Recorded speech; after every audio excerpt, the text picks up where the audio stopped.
ลองเลยสิติดใจได้ตอนแรกผมขึ้นที่เจ้าละพอเห็นสร้างพอเห็นอันนี้ตอนแรกผมยอมรับขึ้นกันได้ผมเห็นแล้วใครมาเห็นอันนี้วะขึ้นแข่งกันแล้วผมก็กล้วยเลยวะ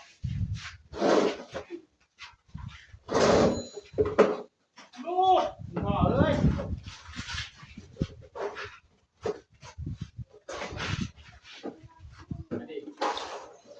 แล้ววะ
โอ้น้ำท่วมเลย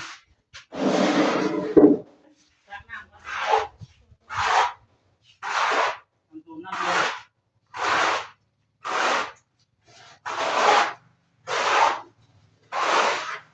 ท่วมรวมเลยเห็นบ่สิแล้วแพงในนี่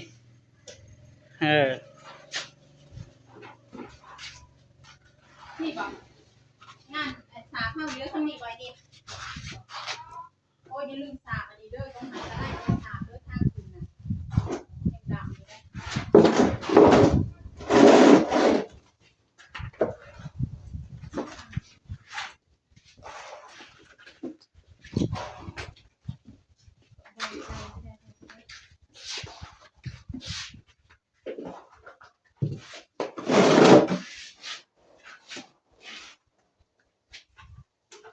ปิงปองปูมาเอิญแล้ว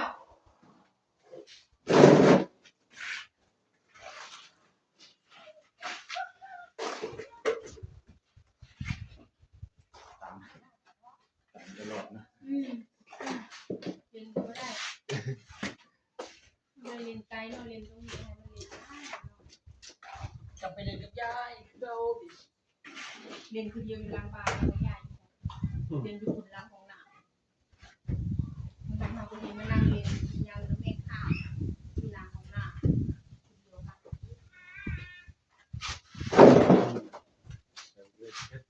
ก็มันเรียนไปไกล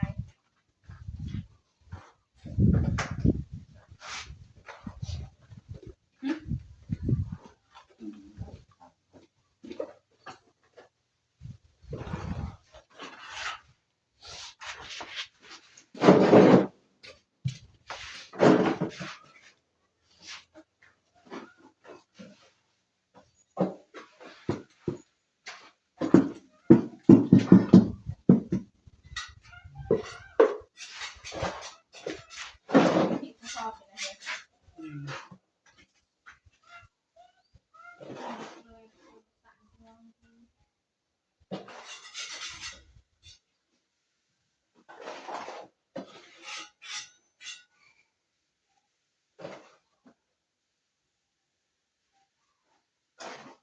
มองนี่มันเพิ่งจับเสี้ยวเก็บเองก็ได้เดี๋ยวฉันทำไปก้อย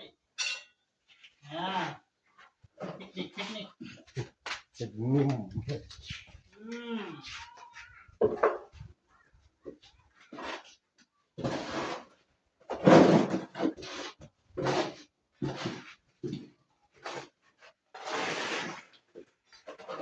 แม่นี่เจ้าคือข้าวแม่นี่ซื้อจากบาทเนี่ยบอก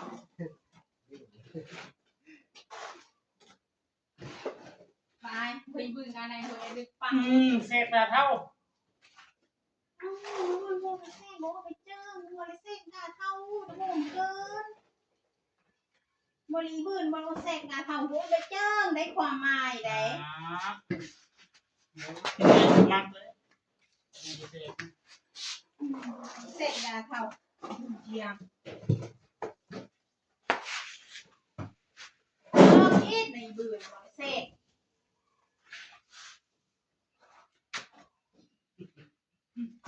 มาเป็นปัญญาอ่อน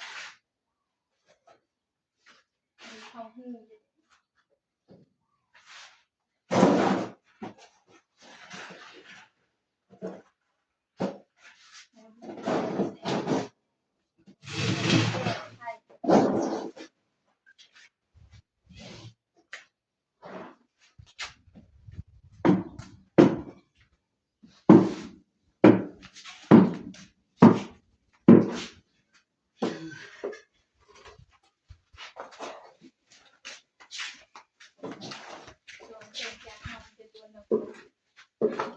ทีนี้เยอะ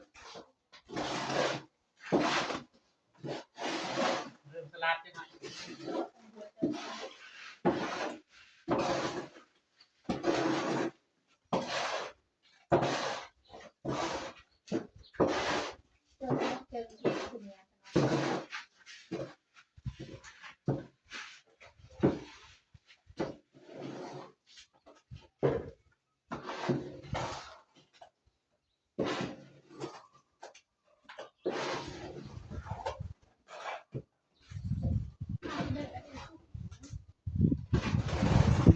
ปิดแล้ว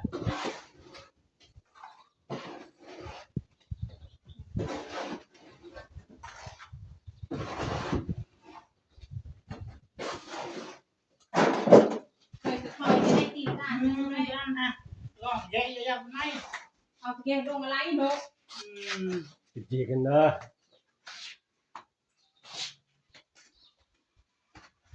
ปกติ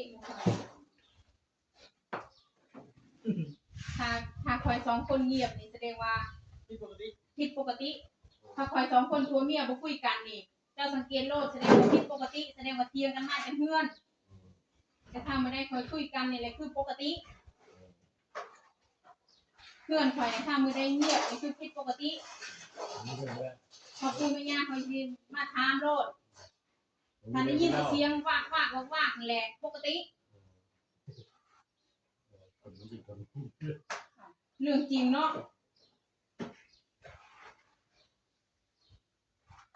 เกิดปากโอ้หวานเท่าเรื่องเท่าที่ บ่มีอันนั้นนะบ่มีเท้าอันนั้นเท้าอันนี้นะบ่มีบ่เคยมีบ่เคยเบาหวานเบาหวานบ่เป็นกับไผกับยาบ่เคยเบาหวานบ่เป็นได้กับพัวของผมเคยเบาหวานเลยเทื่อ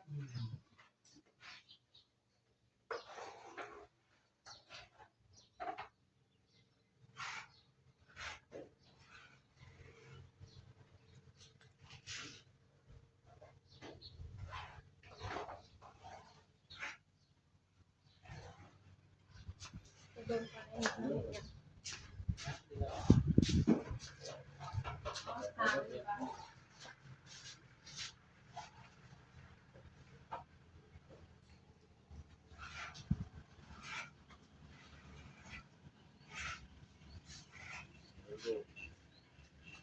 เอาสาบไว้อันนี้บ่ปั้นไว้มันเลยแตกเนาะ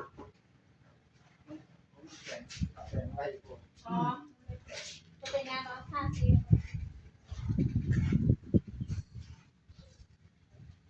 เยอะปะพ่อ พอแล้วครับ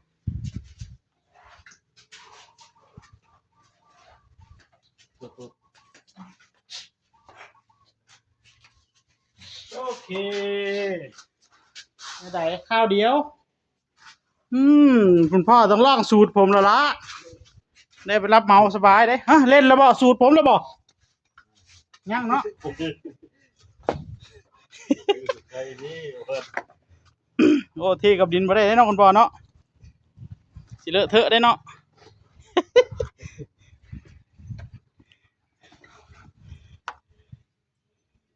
เอา